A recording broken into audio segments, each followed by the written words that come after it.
სავალი რაღაცა ნაწილი დარჩება. ამიტომ ეხლა მოვგროვდებით ყველანი და დავიწყებთ ცვლილობას. იმედი გვაქვს, რომ ჩვენი კონსტიტუციით გათვალისწინებული უფლების შეკრების და მანიფესტაციების კანონით გათვალისწინებული უფლების რეალიზების საშუალება გვექნება. შეგიძლიათ გადახედოთ ხალხის რაოდენობას. საკმარისია ამისთვის, რომ გზისავალი ნაწილის ნაწილზე კიდევ ერთხელ გავაგრძელოთ ცვლილობა.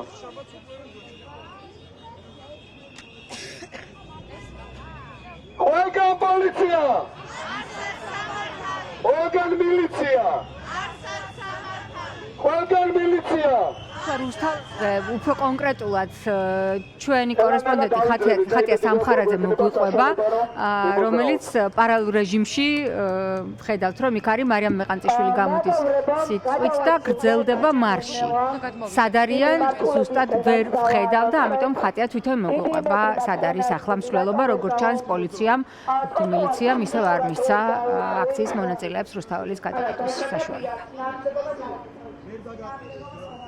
ამ მომენტში მიიღეს აქციის მონაწილეებმა გადაწყვეტილება, რომ გადაინაცვლონ ლეონიძის ქუჩით კანცელარიასთან, თუმცა ჩვენ ახლა ვხედავთ სერგიბზიშვილს არაძლევს სავარაუდოდ პოლიცია მათ იმის საშუალებას, რომ გადავიდნენ საავტომობილო გზაზე. ამასთან დაკავშირებით ჩვენ რა თქმა უნდა დავსვამ დამატებით კითხვასაც ახლა გესმით საქართველოს კონსტიტუციის შეკრების და მანიფესტაციის შესახებ საქართველოს კანონიდან გამომდინარე ხალხის რაოდენობა არის საკმარისი.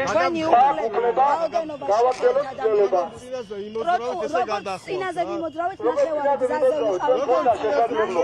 მიმოძრავეთ ტროტუარი. ნახევარი გზაზე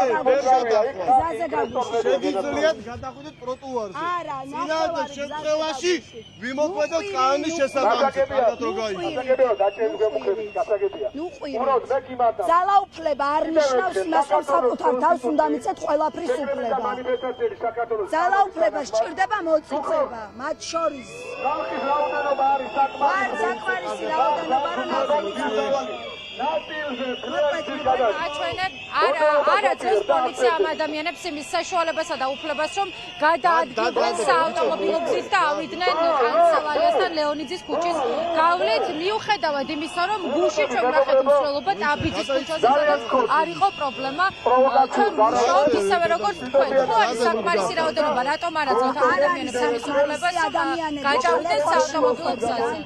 მეგობრებო, უნდა აღვნიშნოთ ერთი რამ, რომ ადამიანები უნდათ რომ მიზან მიმართულ ჭრეტვაში მოახოლონ. როგორც ხედავთ ჩვენი რაოდენობიდან გამომდინარე, შეუძლებელია ფიზიკურად, რომ პროტესტი გამოვხატოთ ტროტუარზე. გჭირდება გზის ნაწილის დაკავება და ჩვენი კონსტიტუციური უფლებების ფარგლებში ვითხოვთ გზის ნაწილის დაკავებას პლუს ტროტუარი. არ ვთხოვთ სრული გზის დაკავებას. ამიტომ როგორც წინა მსვლელობისას გაგვითავისუფლეს გზის სავალი ნაწილი, ანალოგიურად ვითხოვთ, რომ გაგვითავისუფლეს.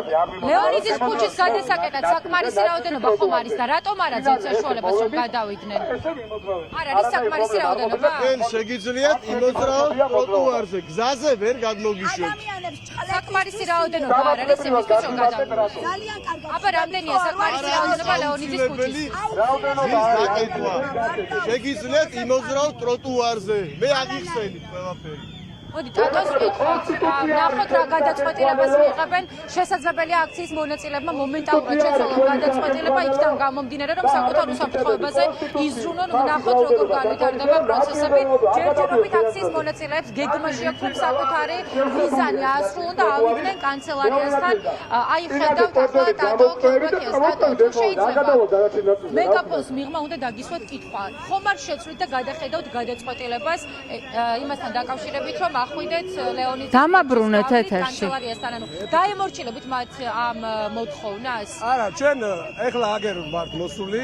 ხალხის რაოდენობა არის საკმარისი მსვლელობისთვის. ეს მსვლელობა არის აბსოლუტურად მშვიდობიანი, აბსოლუტურად კანონის ფარგლებში, საქართველოს კონსტიტუციით, შეკრების და მანიფესტაციების საქართველოს კანონით დადგენილი წესი. თუ რაოდენობა არის, ნაწილი იმოძრავებს ტროტუარზე, ნაწილი გზის, ჩვენ ვითხოვთ თელ გზისავე ნაწილზე გაგვატარონ, ხოლო მცირე ნაწილზე და მთლიანად გზის მოძრაობა არ შეფერხდება. ეხლა ეს რა პრინციპია? წინაზე ჩვენ რო ქონდა მსვლელობა, ანალოგიურად პრობლემა არ შევქვნეთ, ისე წამოვედით.